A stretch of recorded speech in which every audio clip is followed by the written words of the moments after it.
An der TU Dresden gibt es aktuell 3 Exzellenzcluster, CT-Cumat, CT und POL. Und was sich hinter diesen kryptischen Abkürzungen genau versteckt, das wollen wir unter anderem in dieser kurzen Frage heute herausfinden. Und deswegen werfen wir mal einen genaueren Blick auf CT, das Center for Tactile Internet with Human in the Loop.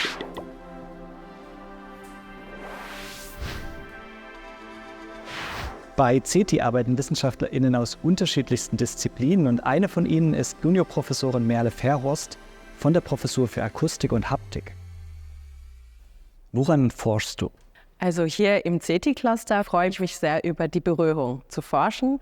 Das heißt, mein Team, wir interessieren uns, wie wir die Berührung und die vielen Rollen, die die Berührung in unserem Alltag spielen, wie wir das in diese zunehmend digitale Welt integrieren können. Das heißt, wie wir eventuell zum Arzt durch Telemedizin, durch Berührung interagieren werden oder eventuell, wie wir einfach über Zoom etwas mehr haben können als nur Ton und Video, sondern auch vielleicht ein Kuschel dazu haben können. Das heißt, man sitzt dann in einer Videokonferenz vielleicht und spürt auch noch Berührungen und sieht nicht nur und hört nicht. Also unsere große Frage ist, ob wir das überhaupt wollen, wie es wahrgenommen wird und auch vielleicht in welchem Kontext. Und das kommt auch wieder zu dieser Frage Medizin. Wollen wir wirklich, dass durch eine Zoom-Konferenz mit einem Arzt, wollen wir wirklich eine Berührung spüren oder nicht?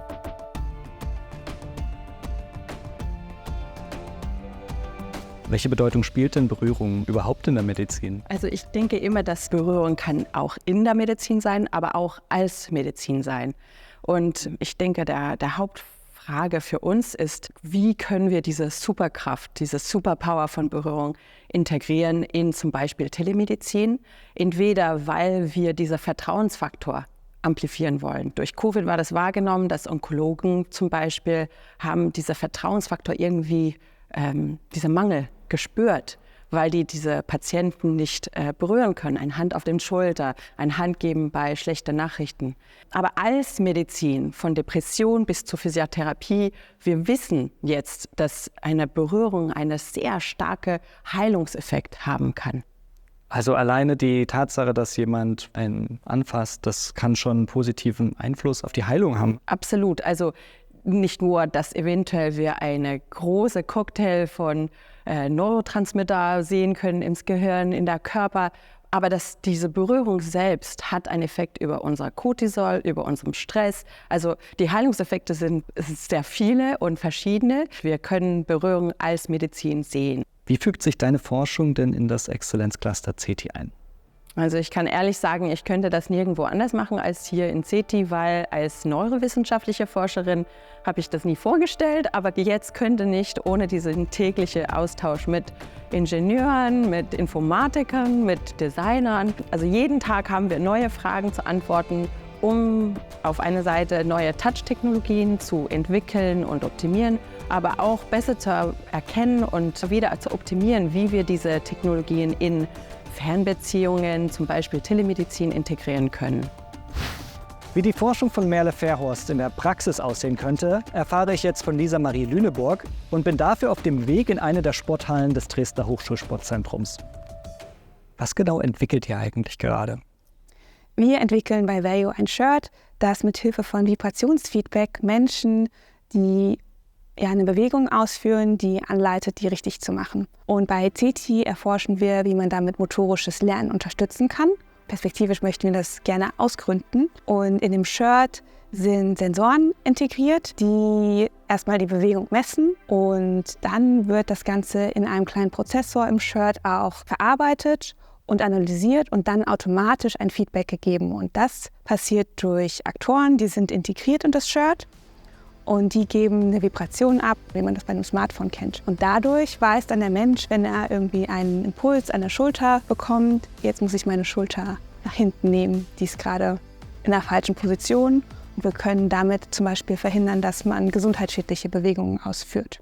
Wofür kann das Shirt eingesetzt werden? In der Physiotherapie gibt es schon jetzt einen großen Fachkräftemangel. Man hat schon lange Wartezeiten und die Physiotherapeuten sind sehr überlastet in ihrer Arbeit. Und wir möchten ihnen damit ein Tool geben, um ihre Arbeitskraft zu vervielfältigen und den Menschen auch zu Hause zu helfen, selbstständig zu üben. Und wir machen damit quasi Physiotherapie überall und für alle zugänglicher. Das heißt, man könnte dann so ein Shirt zu Hause haben und dann die Übungen, die man in der Physiotherapie gemacht hat, nochmal machen und dann hätte man trotzdem Feedback und Anleitung. Genau, unser Ziel ist, dass wir ein multimodales Feedback geben, ähnlich wie das auch der Physiotherapeut in der Praxis vor Ort macht. Also wir möchten mit dem Vibrationsfeedback das haptische Anleiten der Physiotherapeuten simulieren, aber wir werden auch ein auditives Feedback oder ein verbales Feedback mitgeben können und auch ein visuelles Feedback, damit man auch sieht, okay, wie soll nochmal die Übungsausführung richtig laufen. Und welche weiteren Schritte sind jetzt noch nötig, damit das Shirt auch tatsächlich in der Physiotherapie zur Anwendung kommen kann? Wir entwickeln noch gerade, wie die ganze Bewegungsauswertung funktionieren müsste. Dort nehmen wir gerade Daten auf in einer Studie. Außerdem sind wir noch dabei, mit dem Psychologen herauszufinden, wie dieses Feedback tatsächlich aussehen oder sich anfühlen soll. Auch dafür, dass das Feedback eine besondere Motivation vielleicht auch bei den Menschen hervorruft. Das möchten wir auf jeden Fall erforschen und schauen, was man da noch machen kann. Da sind wir auf jeden Fall jetzt noch die nächsten 1,5 Jahre gut beschäftigt, diese ganzen neuen Themen zu erforschen. Da arbeiten wir in interdisziplinären Teams. Also wir selbst sind vom technischen Design. Wir arbeiten mit Psychologen zusammen, aber auch mit Elektrotechnikern, Kommunikationstechnikern, die die ganze Datenverarbeitung machen, Textiltechnikern und auch Sportwissenschaftlern und Orthopäden am Universitätsklinikum. Also es ist ein Riesenteam, das da mitwirkt. Und im letzten Schritt möchten wir noch den Nachweis erbringen, dass unser Shirt genauso gutes Feedback gibt wie ein Physiotherapeut. Und dazu werden wir eine Studie durchführen, die eben das Ganze evaluiert. Und danach sind wir dann hoffentlich für alle Rückenschmerzpatienten im Wohnzimmer erhältlich, um dort die Übungen sicher und selbstständig durchführen zu können. Das Shirt ist natürlich nur ein Beispiel für die Forschung bei CETI. Ziel des Exzellenzclusters ist es, die Zusammenarbeit zwischen Menschen und Maschinen weiter voranzutreiben. In Zukunft könnten mit Hilfe von Anwendungen des taktilen Internets viel mehr Arbeiten auch aus größerer Distanz, größerer Entfernung bewältigt werden.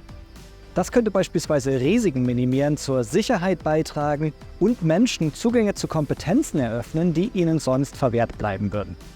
Und das war's mit diesem Video. Vielen Dank fürs Zuschauen. Lasst gerne ein Abo oder einen Kommentar da. Und wenn ihr noch nicht genug habt, dann findet ihr hier oben noch eine kurze Frage mit dem Exzellenzcluster CT-KUMAT.